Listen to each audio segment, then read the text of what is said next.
Hello students. मैं आपका आज के सेशन में आप सबका स्वागत करता हूं। I welcome you all in the new session. और आज का जो सेशन है वो ज्योग्राफी सब्जेक्ट पे है और इस पे हम इन्वायरमेंट टॉपिक पढ़ेंगे। तो आई होप कि आप सब इसको ध्यान से पढ़ेंगे। और सबसे बड़ी बात जो है वो आपने क्या करना है कि जो भी टॉपिक आपको पढ़ाया जा रहा है उसे आपने अपनी नोटबुक पे नोट डाउन करना है और उसे रिवाइज भी करना है। तो बच्चों, इन्वायरमेंट जो है वो वर्ड बहुत कॉमनली हम यूज करते हैं, तो आप लोगों ने भी कई बार ये वर्ड सुना होगा। तो इन्वायरमेंट हम किसे कहते हैं कि जो हमारे आसपास पाई जाने वाली कोई भी चीज है, चाहे वो लिविंग है या नॉन लिविंग है, वो सारी चीजें जिन पे हमारी लाइफ जो है वो डिपेंड करती है।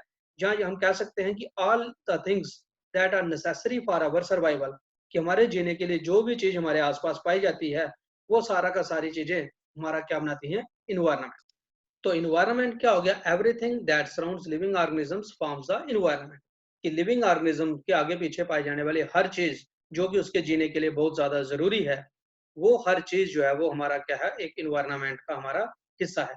तो हमारा इन्वायरमेंट जो है हम कह सकते हैं कि मेनली वो दो कंपोनेंट्स का बना है, एक आ गया नेचुरल और दूसरा आ गया ह्यूमन। जो चीजें हमारे जीने के लिए कुदरत ने हमें दी हुई हैं, that forms the natural environment.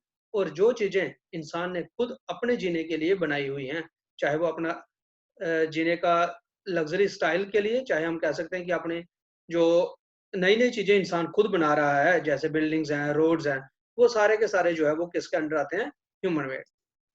तो यहाँ पे आप वेरियस कंपोनेंट्स इन्वायरमेंट के देख सकते हैं।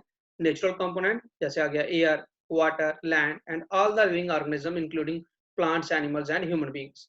इसके अलावा जो ह्यूमन मेड कंपोनेंट आ गए, वो आ गए बिल्डिंग्स आ गई, पार्क्स आ गई, ब्रिज आ गए, रोड्स आ गए, इंडस्ट्रीज आ गई, मॉन्यूमेंट्स आ गई। तो मैं आपको जैसे बता रहा था कि इंसान ने अपने लाइफस्टाइल को इम्प्रूव करने के लिए जो भी चीजें बनाई, वो सारी की सारी जो है वो comes under the human made environment. इसके अलावा इंसान ने रिलीजन के लिए, रिलीजियस जो हम कह सकते हैं कि टीचिंग्स के लिए, उसने टेम्पल्स या मॉस्क या जो हम कह सकते हैं गुरुद्वारा वगैरह बनाए हैं।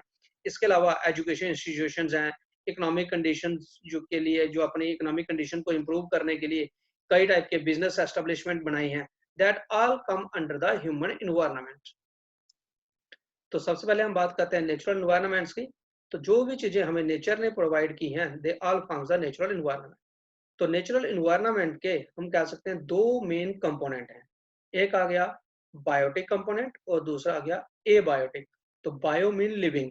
तो बायोटिक कंपोनेंट क्या हो गया? जिसमें लिविंग कंपोनेंट्स आते हैं, which includes plants, animals and human beings. ये सारे के सारे नेचर ने हमें प्रोवाइड किए हैं and they all are the living. तो they forms the biotic component. इसके अलावा दूसरा आ गया एबायोटिक कंपोनेंट। तो एबायोटिक मीन नॉन लिविंग। तो जितने भी नॉन लिविंग कंपोनेंट नेचर ने हमें दिए हुए हैं, क्योंकि ये नेचुरल कंपोनेंट हम बात कर रहे हैं, तो जितने भी नॉन लिविंग कंपोनेंट जो हमें नेचर ने दिए हैं, जिसमें हम कह सकते हैं लैंड, वाटर, एयर, ये सारी की सारी चीजें जो हैं ये हमारा क्या बनाती हैं? Natural environment. तो यहाँ पे आप इन्वायरमेंट के, नेचुरल इन्वायरमेंट के कुछ डोमेन्स दे सकते हैं, कुछ उसके हिस्से दे सकते हैं कि क्या क्या चीजें मिलके हमारा इन्वायरमेंट बनाते हैं। तो इसमें अगर आप देखो तो मेन तीन सर्कल हैं। एक आ गया lithosphere which include land part, दूसरा आ गया एटमॉस्फेयर जिसमें आ गया air, hydrosphere it includes the water bodies. ये तीनों चीजें मिलके जो है हम कह सकते हैं कि जो highest organization, highest sphere, biggest sphere, वो है बायोस्फेयर। तो बायोस्फेयर क्या आ गया? बायोमिन लिविंग। तो लिविंग को जीने के लिए लैंड भी चाहिए, हवा भी चाहिए, एटमॉस्फेयर भी चाहिए और साथ में पानी, हाइड्रोस्फीयर भी चाहिए। तो ये तीनों चीजें मिलके जो है हाईएस्ट लिविंग ऑर्गेनाइजेशन बनाती हैं, दैट इज द बायोस्फीयर। तो हम कह सकते हैं कि नेचुरल एनवायरनमेंट के जो मेन तीन स्फीयर्स आगे, वो कौन कौन से आगे? Lithosphere, hydrosphere and atmosphere. तो सबसे पहले हम बात करते हैं लिथोस्फीयर की। लिथोस्फीयर जो है ये आ गया हमारा लैंड पार्ट। तो अर्थ की अगर हम बात करें तो क्रस्ट, मेंटल और कोर, तीन लेयर में ये डिवाइड है।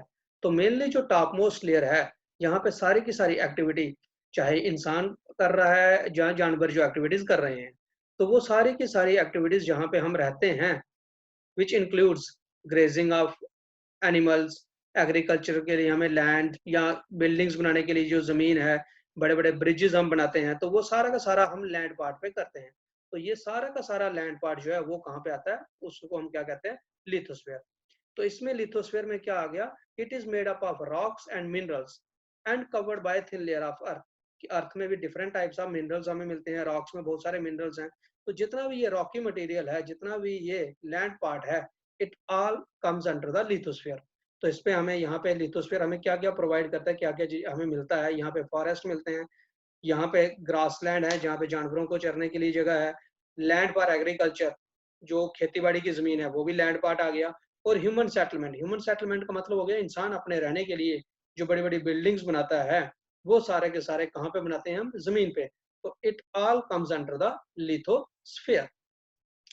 Then second sphere is the hydrosphere. Hydro mean water. तो जितनी भी वाटर बॉडीज इस अर्थ के ऊपर हैं, that all comes under the hydrosphere.